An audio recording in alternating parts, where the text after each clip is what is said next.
신앙 고백 우리 하겠습니다. 나는 전능하신 아버지 하나님 천지의 창조주를 믿습니다. 나는 그의 유일하신 아들 우리 주 예수 그리스도를 믿습니다. 그는 성령으로 잉태되어 동정녀 마리아에게서 나시고 본디오 빌라도에게 고난을 받아 십자가에 못 박혀 죽으시고 장사된 지 사흘 만에 죽은 자 가운데서 다시 살아나셨으며 하늘에 오르시어 전능하신 아버지 하나님 우편에 앉아 계시다가 거기로부터 살아있는 자와 죽은 자를 심판하러 오십니다. 나는 성령을 믿으며 거룩한 공교회와 성도의 교제와 죄를 용서받는 것과 몸의 부활과 영생을 믿습니다. 아멘. 309장 부르시고 말씀을 봅니다.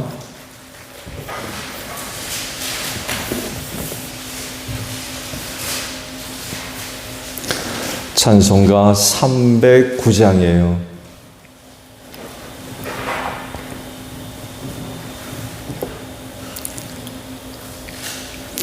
목마른 내 영혼 주가 힘이 허락한 그 귀한 영생수 주여 갈망합니다. 그 약속 따라서 힘써 간구하오니 오 주여 내 기도 어서 들어주소서. 예수의 사랑 예수의 사랑 바다 물결같이 내게 임하니 영광의 물결에 온전히 쌓여서 내 영혼의 기쁨 한량 없도다. 주 내게 약속한 큰 비 내려주시려 은혜의 저구름 건너편에 떠올라 그 귀한 징조가 내게 밝히 보이니 나 힘을 다하여 주께 간구합니다. 예수의 사랑 예수의 사랑 바다 물결같이 내게 임하니 영광의 물결에 온전히 쌓여서 내 영혼의 기쁨 한량 없도다. 은혜의 소낙비 지금 흡족이 내려 구원의 큰 강물을 차고 넘쳐서 내 주한 모든 죄 모두 씻어버리니 나 지금 은혜를 충만하게 받았네. 예수의 사랑 예수의 사랑 바다 물결같이 내게 임하니 영광의 물결에 온전히 쌓여서 내 영혼의 기쁨 한량 없도다. 그 차고 넘치는 주의 은혜의 물결 힘차게 밀려와 내게 만족합니다. 오 할렐루야로 주를 찬송하오니 내 맘의 기쁨이 항상 충만함이라. 예수의 사랑 예수의 사랑 바다 물결같이 내게 임하니 영광의 물결에 온전히 쌓여서 내 영혼의 기쁨 한량 없도다. 민수기 31장 25절에서 54절 마지막 절까지 말씀을 봅니다. 주님께서 모세에게 말씀하셨다. 너는 제사장 엘르아살과 회중의 집안 우르머리들과 함께 전리품의 수와 포로로 잡아온 사람과 짐승의 머릿수를 세어라. 너는 전리품으로 가져온 것들을 반으로 나누어서 반은 전쟁에 나갔다 온 군인들에게 주고 반은 모든 회중에게 주어라. 전쟁에 나갔다 온 사람들에게서는 나 주에게 바칠 세금 몫을 떼어내어라. 사람이든 소든 나귀든 양떼든 그 500분의 1을 그들에게 나누어 준 절반에서 떼어내어 나 주에게 바치는 제물로 제사장 엘르아살에게 주어라. 이스라엘 자손에게 나누어 준 절반에서는 사람이든지 소든지 나귀든지 양이든지 그 어떤 가축이든지 50분의 1을 떼어내어 주의 성막을 보살피는 레위 사람에게 주어라. 모세와 제사장 엘르아살은 주님께서 모세에게 명하신 대로 하였다. 군인들이 제각기 약탈하여 자기 곳으로 삼은 약탈물 말고도 그들이 빼앗아온 전리품은 양이 67만 5천 마리, 소가 7만 2천 마리, 나귀가 6만 1천 마리였으며 처녀는 모두 3만 2천 명이었는데 그들은 남자와 동침하지 않아 사내를 안 일이 없는 처녀들이었다. 이 가운데서 절반이 전장에 나갔던 군인들의 몫으로 돌아갔다. 양은 30만 7,500마리가 그들의 몫이 되었다. 그 양 가운데서 675마리는 주님께 드리는 세금으로 바쳤다. 소는 3만 6천 마리이고 그 가운데서 주님께 드린 세금은 72마리이다. 나귀는 3만 500마리이고 그 가운데서 주님께 드린 세금은 61마리이다. 사람은 16,000명이고 그 가운데서 32명을 주님께 세금으로 드렸다. 모세는 주님께 제물로 드린 세금을 제사장 엘르아살에게 주었다. 이렇게 모세는 주님께서 명하신 대로 하였다. 모세가 전쟁에 나갔던 군인들에게서 떼어 이스라엘 자손에게 나누어 준 목 곧 회중들이 얻은 절반은 다음과 같다. 양이 33만 7,500마리, 소가 3만 6천 마리, 나귀는 3만 500마리이고 사람이 16,000명이다. 모세는 이스라엘 자손이 받은 절반에서 사람과 짐승을 50분의 1씩 떼어 주님의 성막을 보살피는 레위 사람에게 주었다. 이렇게 모세는 주님께서 명하신 대로 하였다. 큰 지휘관들 곧 천부장들과 백부장들이 모세에게 와서 보고하였다.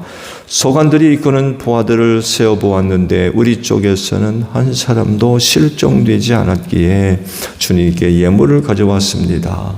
주님 앞에서 우리 자신이 죄를 벗고자 하여 금으로 만든 것들 곧 발목걸이, 팔찌, 인장, 가락지, 귀고리, 목걸이를 우리가 저마다 얻은 대로 이렇게 가져왔습니다. 모세와 제사장 엘르아살은 그들에게서 금으로 만든 온갖 세공품을 다 받았다. 천부장들과 백부장들이 주님께 예물을 드린 금은 모두 16,750세겔이나 되었다. 군인들은 저마다 사사로이 약탁한 전리품도 가지고 있었다. 모세와 제사장 엘르아살은 천부장들과 백부장들에게서 금을 받아서 회막으로 가져가서 주님 앞에 놓고 이스라엘 자손을 위한 기념물로 삼았다. 아멘. 오늘 아침에는요 53절에 있는 말씀을 함께 나누려고 합니다. 군인들은 저마다 사사로이 약탈한 전리품들도 가지고 있었다라는 말씀입니다. 오늘 보신 말씀들은 전쟁에 나간 군인들이 취해서 가지고 온 전리품을 나누는 그런 그 내용들이 기록이 되어져 있죠. 군인들과 그리고 백성들 그리고 하나님께 이렇게 전리품을 나누어서 하나님께는 드리겠죠. 예물로 드리고 또 나머지는 나누어 갖는 분배하는 그런 그 내용들이 기록이 되어져 있습니다. 고대 사회에서 얻은 전리품은 누가 정해서 뭐 나누어 갖는다든지 뭐 그런 기준이 사실은 없었어요. 전쟁터에 나아간 군인들이 당연히 전쟁에서 승리를 해야 되겠죠. 패배를 하면 전리품을 얻을 수 있겠어요? 승리한 군인들만이 그 전리품을 얻을 수가 있겠죠. 그건 자연스러운 거였습니다. 전쟁터에 나간 군인들에 대한 보수로 여겼기 때문에 그렇습니다. 그래서 전쟁터에 나아간 군인들이 그 전쟁에서 승리해서 전리품을 챙기는 것은 아주 큰 기쁨 중에 하나이고요. 심지어는 목적이기도 했습니다. 즉 전쟁터에 나아가는 중요한 목적 중에 하나가 전리품을 얻는 거였어요. 그래서 전쟁터에 나아가는 하나의 이유, 목적 혹은 원동력이 되기도 했습니다. 그래서 전쟁에서 승리한 군인들이 전리품을 취하는 건 그건 마땅한 거였고 그건 당연한 거였습니다. 그런데 이스라엘은 좀 달랐어요. 오늘 말씀을 보셨죠? 전리품을 나누라고 누가 말씀하십니까? 그건 하나님의 명령이었습니다. 그래서 이스라엘 백성들이 전리품을 나누어 갖는다는 저들만의 암묵적인 어떤 기준 그런 게 아니라 그건 하나님의 명령이었습니다. 이뿐만이 아니라 받은 전리품 가운데 일부는 하나님께 예물로 드리도록 했어요. 저들만 갖는 게 아니었습니다. 그 가운데 일부는 떼어서 하나님께 예물로 드렸다는 거죠. 군인들은 500분의 1을 바치게 했고 회중은 받은 전리품 가운데 50분의 1을 바치게 하셨습니다. 그런데요, 오늘 주신 53절에 있는 말씀을 보게 되면 군인들이 따로 뒷주머니를 찬 것과 같은 뉘앙스가 좀 있어요. 공식적으로 전리품을 계산하죠.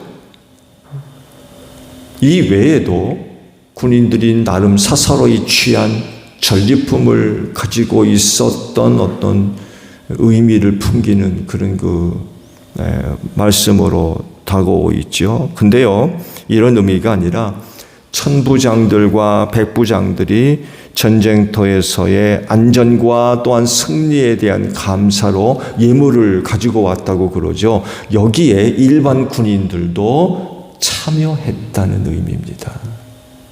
일반 군인들이 남몰래 전리품을 뒷주머니 차듯이 그렇게 소유한 게 아니라 거기에 동참했다는 의미가 포함되어져 있어요. 천부장과 백부장만 하나님께 감사의 예물로 갖고 온 것이 아니라 여기에 일반 군인들도 참여했다는 그런 그 의미가 포함되어져 있어요.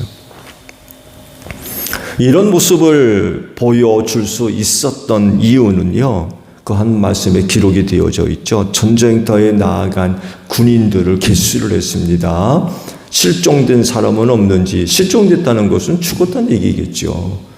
싸움을 싸우고 난 뒤 천부장과 백부장들이 자기가 데리고 나간 군인들이 어떻게 됐는지 확인 당연히 하겠죠. 근데 놀라운 결과가 나왔죠. 뭐예요? 한 사람도 안 죽었대요. 한 사람도. 대단한 일이죠. 이건 정말 대단한 일입니다. 왜 대단한 일이냐면요, 당시 이스라엘 백성들이 출애굽을 해서 가나안 점령 사건을 시작할 무렵에 군인으로서 갖추어야 할 무기들이 있죠. 이게 변변치를 못했어요.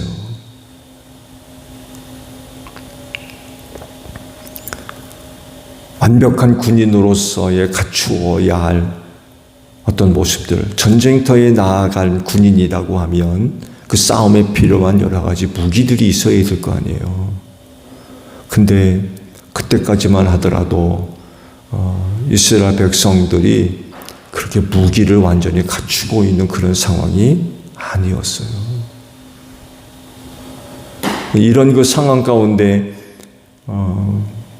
미디안과의 그 싸움에서 한 사람도 안 죽었다. 이건 정말 대단한 일입니다. 중요한 건 그거예요. 전쟁터에 나갔는데 한 사람도 잃지를 않았어요. 그 천부장과 백부장 또 일반 군인들이 이와 같은 결과를 어떻게 인식을 하고 있었느냐는 거죠. 전쟁터에 끝나고 난 뒤 개인적으로 천부장과 백부장들이 예물을 갖고 왔거든요. 이건 무슨 얘기예요? 그런 결과를 얻을 수 있었던 건 하나님의 은혜로 여겼다는 거예요. 그러니까 예물을 들고 와서 하나님께 드리죠.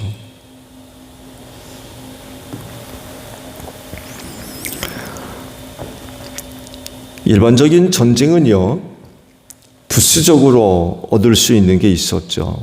단순히 지경을 넓히는 수준이 아닙니다. 한 나라의 땅을 넓히는 정복전쟁, 이런 개념도 당연히 포함되어 있습니다만 해도 여기에 국한된 게 절대로 아니었어요. 적대적 세력을 무너뜨리거나 약화시키는,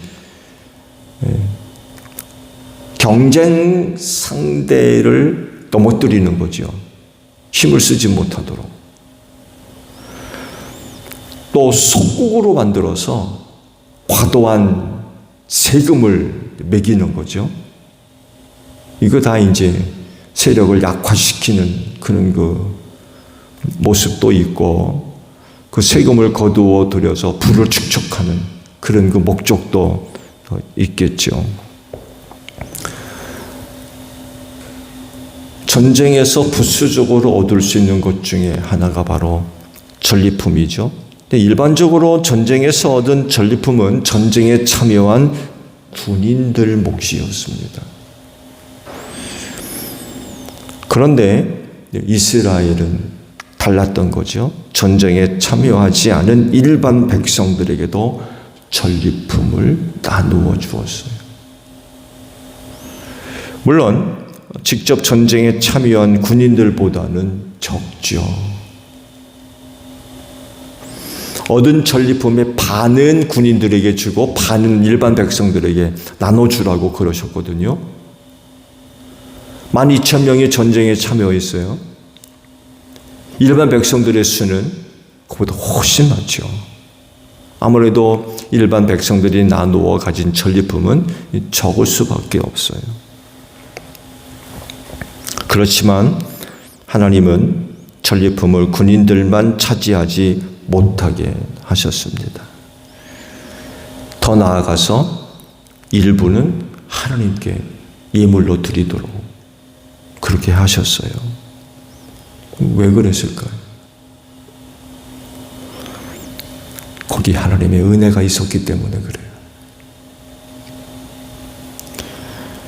곧 하나님께서 그 전쟁에서 승리케 하셨다는 거죠. 이걸 믿는 신앙이 거기에 담겨져 있는 거예요. 천부장들과 백부장들과 일반 군인들이 예물을 들고 와서 하나님 아버지 앞에 드려졌다라고 하는 건 바로 이런 의미들이 담겨져 있다는 거죠. 그 전쟁에서의 승리, 자기 힘이 아니에요. 자기 능력, 재주, 어떤 방법, 그게 아니라는 거죠. 자기 힘 가지고 얻은 것이라고 한다면 하나님께 예물 드리는 것 쉽지 않을 겁니다. 그렇지만 예물을 드리게 하실 때 누구도 그와 같은 하나님의 명령에 관하여서 불평하지 않습니다. 왜 그걸 떼어가지고 그러느냐? 아니, 전쟁에 나간 건 우리인데 그 몫을 왜 나가지도 않은 사람들께 나눠주느냐? 이런 이야기 한마디도 나오지 않았어요. 이건 뭘 얘기합니까? 이번 전쟁은 하나님의 은혜였다는 거죠. 은혜. 전쟁에서의 승리가 하나님의 은혜였다는 것을 믿는 거죠. 그걸 인정하니까 그와 같은 말씀에 대해서 한마디도 하지 않습니다. 온전히 순종하는 거죠.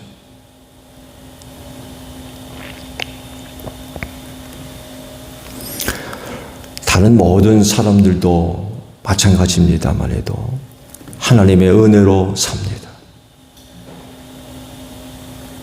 그런데 중요한 것은 이걸 믿느냐 안 믿느냐, 이걸 아느냐 모르느냐, 이거를 인정하느냐 인정하지 않느냐입니다.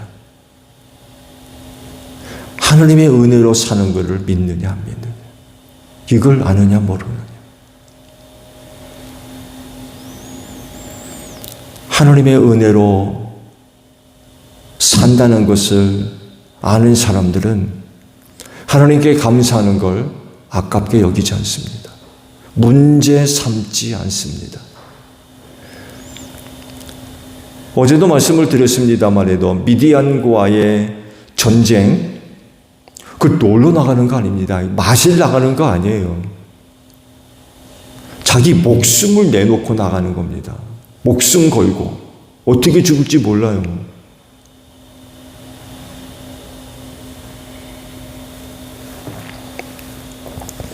자기 목숨 걸고 그야말로 피땀을 흘려가며 얻은 승리 아닙니까?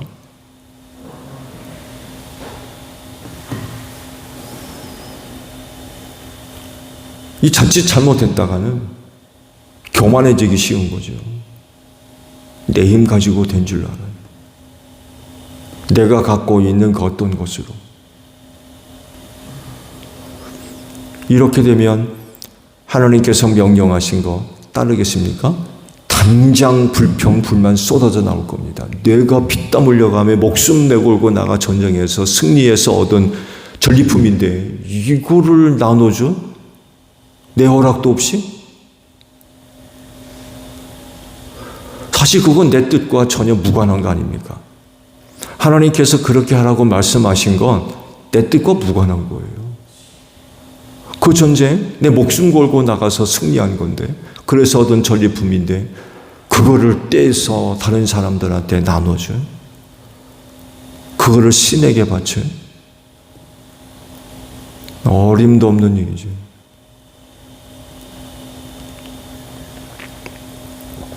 근데 말씀을 보셨듯이 한마디도 하지 않습니다. 원망, 불평, 이의 제기하는 것 한마디도 나오지 않았어요.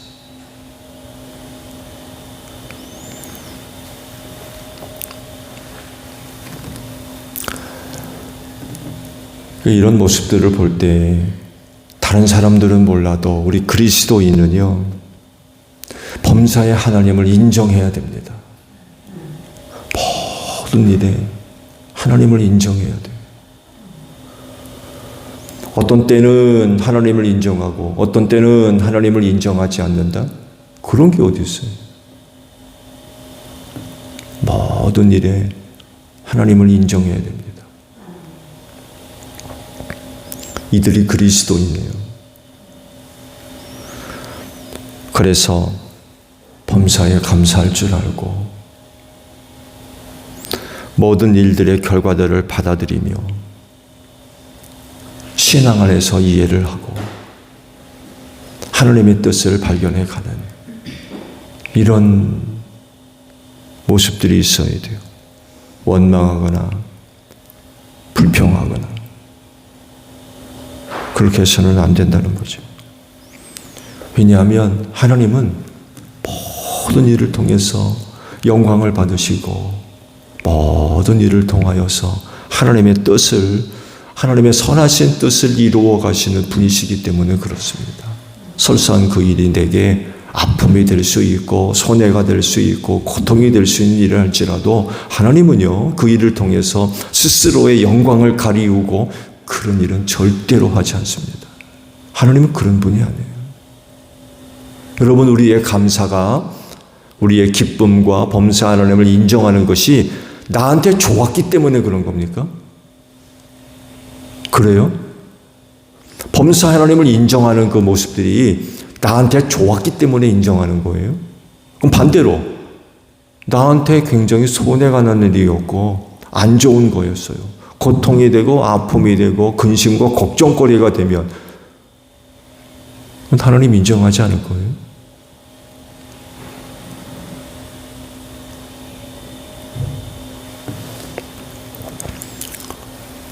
나한테 유익이 되지 않은 일은 하나님의 뜻이 아니고 하나님의 선하신 뜻을 이루는 일이 아닌 것이 됩니까?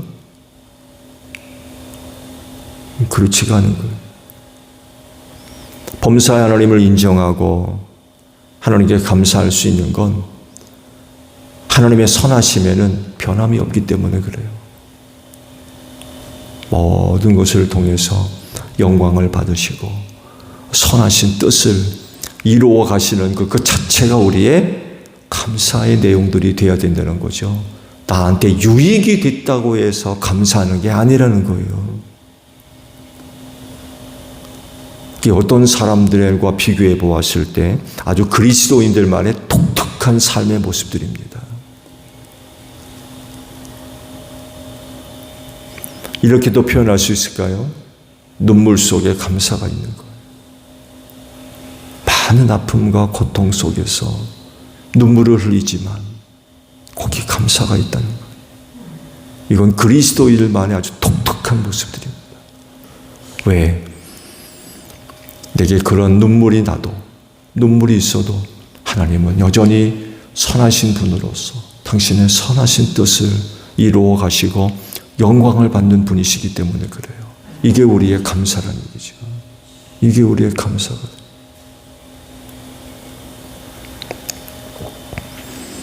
오늘도 모든 일에 하나님을 인정하시고 그 하나님께 감사할 수 있는 여러분들이 되시기를 바랍니다. 주기도문합니다. 하늘에 계신 우리 아버지, 아버지의 이름을 거룩하게 하시며 아버지의 나라가 오게 하시며 아버지의 뜻이 하늘에서와 같이 땅에서도 이루어지게 하소서. 오늘 우리에게 일용할 양식을 주시고 우리가 우리에게 잘못한 사람을 용서하여 준 것 같이 우리 죄를 용서하여 주시고 우리를 시험에 빠지지 않게 하시고 악에서 구하소서. 나라와 권능과 영광이 영원히 아버지의 것입니다. 아멘. 기도하겠습니다.